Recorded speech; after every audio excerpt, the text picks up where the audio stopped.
মৃত্যু কবে কখন আসবে, কোন সময় হবে, এটা আমরা কেউ জানি না। যেহেতু জানি না, এই জন্য আমাদের সদা প্রস্তুত থাকা দরকার। এই প্রস্তুতিটা কেমন থাকা দরকার? একটি হাদিস যদি উল্লেখ করি তাহলে আমাদের জন্য খুব সহজ হয়ে যাবে।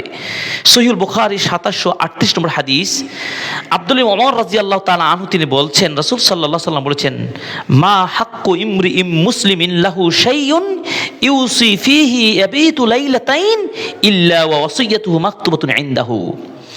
কোন মানুষের জন্য উচিত নয় যে 2 রাত ঘুমিয়ে থাকতে পারে তার ওসিয়ত ছাড়া।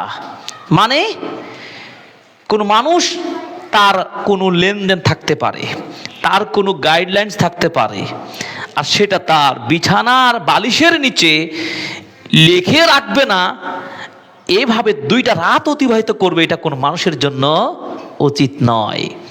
তার মানে আমার আপনার যে কোনো মুহূর্তে মৃত্যু হতে পারে, কিন্তু আপনার আওলাদ, পরিবার পরিজন, আপনার সমাজ, চলাফেরা, লেনদেন, অনেক কিছুই আপনার সাথে জড়িত, সম্পৃক্ত।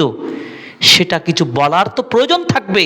সেই জন্য আপনি অবশ্যই একটা কাগজে আপনার ফাইলে বালিশের নিচে লিখে রাখবেন। এটা, এই কাজটি ছাড়া কোনো মানুষ 2টা রাত অতিবাহিত করতে পারবে না। তার মানে উচিত নয়, মৃত্যু হবে। এই জন্য সালাফগণ বলতেন কি, সুবহানাল্লাহ, সালাফগণের দৃষ্টিভঙ্গি ছিল এমন যে তারা যখন ঘুমাতে যেতেন তখন মুহাম্মদ বিন ওয়াসি ইদা আরাদা আন ইয়ানামা ক্বালা লি আহলিহি, মুহাম্মদ বিন ওয়াসি বিশিষ্ট সালাফ বিদ্বান, যখন তিনি ঘুমাতে যেতেন তখন তিনি কি করতেন?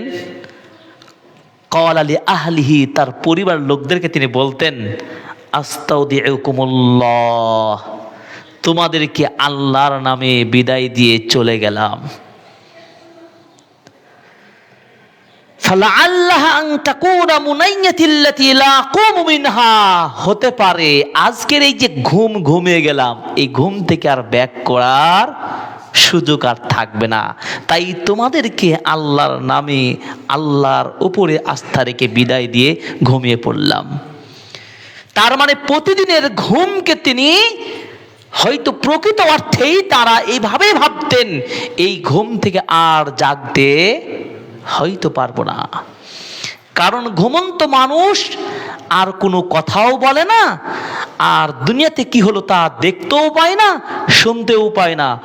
মৃত মানুষ যখন মারা যায় তখন সে শুনতেও পায় না, দেখতেও পায় না, বুঝতেও পারে না। তাই তার ঘুমটাকে মৃত্যুর বিদায়ী মনে করে এইভাবে তারা ঘুমাতেন। এই জন্য তুই ঘুমানোর সময় বলতে হয়, আল্লাহুম্মা বিইসমিকা আমুতু ওয়া আহইয়া।